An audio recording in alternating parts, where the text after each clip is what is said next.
കേരളപ്പിറവിക്ക് ശേഷം തൊഴിലാളി വിരുദ്ധ സർക്കാരിന്റെ മുഖം തെളിഞ്ഞത് പിണറായി സർക്കാരിലൂടെയാണെന്ന് STU സംസ്ഥാന വൈസ് പ്രസിഡന്റ് MM ഹമീദ്. നാറിയവനെ പേറേണ്ട ഇടത് ട്രേഡ് യൂണിയനുകളുടെ അവസ്ഥ പരിതാപകരമാണെന്നും കളക്ട്രേറ്റിനു മുന്നിൽ STU നടത്തിയ ധർണ ഉദ്ഘാടനം ചെയ്ത് MM ഹമീദ് പറഞ്ഞു. LDF സർക്കാരിന് തുടർഭരണം കിട്ടിയിട്ടും ഇടത് ട്രേഡ് യൂണിയനുകളുടെ ആവശ്യം പോലും സർക്കാർ നടപ്പിലാക്കുന്നില്ല. പൊതുമേഖലാ സ്ഥാപനങ്ങളിൽ അഴിമതിയും കെടുകാര്യസ്ഥതയുമാണെന്ന് പറയുന്നത് CITU ആണ്. CITUവിന്റെ എതിർപ്പ് പോലും അവഗണിച്ചാണ് പൊതുമേഖലാ സ്ഥാപനങ്ങളിൽ കോടികളുടെ അഴിമതി നടക്കുന്നത്. തൊഴിലാളികളുടെ അധ്വാനത്തിന്റെ വിഹിതം പോലും സർക്കാർ വകമാറ്റുകയാണ്. കേന്ദ്ര സർക്കാരിന്റെ തൊഴിലാളി വിരുദ്ധതയാണ് ഇടത് സർക്കാരും പിന്തുടരുന്നതെന്നും MM ഹമീദ് പറഞ്ഞു. കല്യാണത്തിന്റെ ചെലവുകൾക്കുള്ള ആനുകൂല്യങ്ങൾ, അതുപോലെ തന്നെ 60 വയസ്സായി പിരിഞ്ഞുപോയി വീട്ടിൽ വിശ്രമിക്കുമ്പോൾ മരുന്നിനെങ്കിലും ഉപകാരപ്പെടുമോ എന്ന രീതിയിൽ അവർക്ക് ലഭിക്കേണ്ടുന്ന അവരുടെ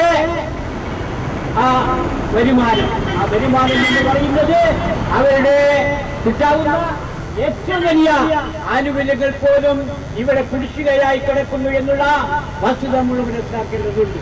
ആ കുടിശ്ശിക കൊടുത്തു തീർക്കാൻ ഗവൺമെന്റിന് തയ്യാറല്ല. എന്താ കാരണം? ബോർഡ് തയ്യാറല്ല. ബോർഡിന്റെ സാമ്പത്തിക സ്ഥിതി ഇന്ന് ഏറ്റവും ദുരിതാവസ്ഥയിലായിരിക്കുന്നു. എങ്ങനെയാണതുണ്ടായത്? ഈ ബോർഡിൽ നിന്നെല്ലാമുള്ള നിക്ഷേപങ്ങൾ ഗവൺമെന്റ് കടമായി എടുക്കുകയും ആ ഗവൺമെന്റ് അവരുടെ പ്രവർത്തനങ്ങൾക്ക് വേണ്ടി വിനിയോഗിക്കുകയും ചെയ്യുമ്പോൾ സ്വാഭാവികമായും ഉണ്ടാകുന്നത് ആ ക്ഷേമ ബോർഡിന്റെ പ്രവർത്തനങ്ങൾ പ്രവർത്തനഹിതമായി തീരും എന്നുള്ള തിരിച്ചറിവ് ഈ സർക്കാരിന് ഇല്ലാതെ പോകുന്നു എന്നുള്ളതാണ് വസ്തുത.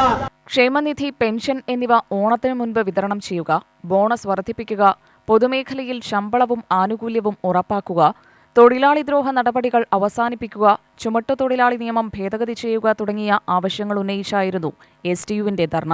ജില്ലാ പ്രസിഡന്റ് മുഹമ്മദ് കാസിം അധ്യക്ഷനായി. KT ഹംസ, ഷംസുദ്ദീൻ തൃത്താല, ഹംസ കരിമ്പ, റഫീഖ്, ഉമ്മർ, TM മുസ്തഫ, ഖാദർ എന്നിവർ സംസാരിച്ചു. UTV news, Palakkad.